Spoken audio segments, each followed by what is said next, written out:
మత్స్యకారుల సంక్షేమమే లక్ష్యంగా పనిచేయడం జరుగుతుందని ఏపీ స్టేట్ మత్స్యకారుల సహకార సంఘం federation vice chairman Balasadi Rangarao పేర్కొన్నారు. మత్స్యకారుల అభివృద్ధికి కృషి చేయడం జరిగిందని ఏపీ స్టేట్ మత్స్యకారుల సహకార సంఘ ఫెడరేషన్ రాష్ట్ర వైస్ చైర్మన్ బలసాడి రంగారావు తెలిపారు. శుక్రవారం ఏపీ స్టేట్ మత్స్యకారుల సహకార సంఘ ఫెడరేషన్ రాష్ట్ర వైస్ చైర్మన్ గా బాధ్యతలు స్వీకరించిన రంగారావును పలువురు అభినందించారు. ఈ సందర్భంగా ఆయన మాట్లాడారు.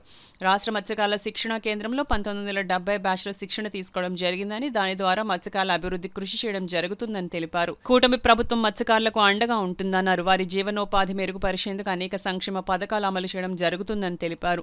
మత్స్యకారుల ఆర్థికాభివృద్ధి లక్ష్యంగా ముందుకు సాగుతోందని తెలిపారు. సబ్సిడీపై మత్స్యకారులకు రుణాలు, సంక్షేమ పథకాలు అందించడం జరుగుతుందన్నారు.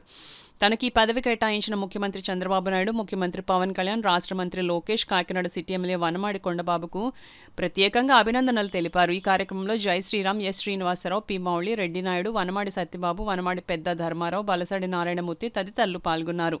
వాళ్ళందరూ కూడా ఉచితంగా ఇవ్వడం జరిగింది. రిజర్వాయర్లో లక్షల కొద్ది సీడ్ వేసిన తర్వాత వాళ్ళందరూ కూడా పెద్ద అయిన తర్వాత 6 నెలలు ఆ చేపలు ఎదిగితే అవన్నీ కూడా మత్స్యకారులు పట్టుకుని ఆ జీవనోపాధి మెరుగుపడే విధంగా ప్రభుత్వం కృషి చేయడం జరుగుతుంది. రాబో రోజుల్లో కూడా ఈ యొక్క ఏదైతే డీప్ సీ ఫిషింగ్ మరబోట్లు ఉన్నాయో ఇవన్నీ కూడా 60% సబ్సిడీ ఎస్సీ ఉమెన్స్కి, ఎస్సీ కూడా ఇవ్వడం జరిగింది. అదేవిధంగా బీసీలు 40% అని ఇవ్వడం జరిగింది.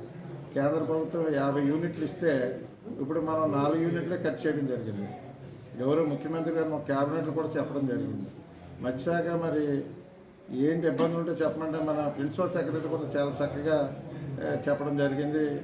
ఏమైనా ఇబ్బంది ఉంటే చెప్పండి మత్స్యకారులకి, నేను కేంద్రం అడిగి నిధులు తీసుకుని మత్స్యకారులు చేసి మనకు ముఖ్యం అని చెప్పి గౌరవ ముఖ్యమంత్రి గారు క్యాబినెట్లో చెప్పినందుకు కూడా ఆ మత్స్యకారుల తరఫున గౌరవ ముఖ్యమంత్రికి ధన్యవాదాలు తెలుసుకుంటున్నాం. అదేవిధంగా ఇప్పుడు గైడ్లైన్స్ ఏంటంటే ఎవరైతే తెలుగుదేశం పార్టీలో కష్టపడి పనిచేసే వాళ్ళకి పదవులు వస్తాయని చెప్పడానికి నిదర్శనం ఇది. ఈరోజు కాకినాడలో స్టేట్ వైస్ చైర్మన్గా నన్ను ఎన్నుకోవడం, అదేవిధంగా చైర్మన్గా కడప రాంప్రసాద్ ఇవ్వటం, అంటే మనం ఎక్కువ కోస్తా జిల్లాలు ఉన్నాయి మాకు ఇవ్వాలని మేము చాలా ప్రభుత్వాన్ని అడిగినప్పుడు వాళ్ళు ఒకటే చెప్పారు, ప్రభుత్వంలో మీ దగ్గర అన్నీ ఉన్నాయి, అటు కడప ఏరియాలో ఏమీ లేవు కాబట్టి ఆ కడపకి ఇద్దామని చెప్పి పార్టీ నిర్ణయానికి కట్టుబడి మేమందరూ కూడా ఎనానిమస్గా గౌరవ చైర్మన్గా ఎనానిమస్గా చేసుకోవడం జరిగింది.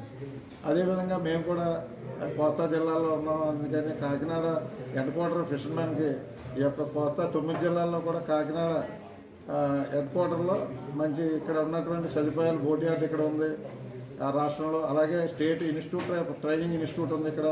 ఈ రాష్ట్రంలో ఉన్నటువంటి మత్స్యకారులే కాకుండా తెలంగాణ మత్స్యకారులు కూడా ఇక్కడ వచ్చి ఈ ఇన్స్టిట్యూట్లో శిక్షణ పొందే అవకాశం ఉంది. అటువంటి సంస్థలో కూడా నేను ట్రైనింగ్ అయ్యి నేను 20వ బ్యాచ్ 71 బ్యాచ్లో నేను ట్రైనింగ్ అయ్యాను.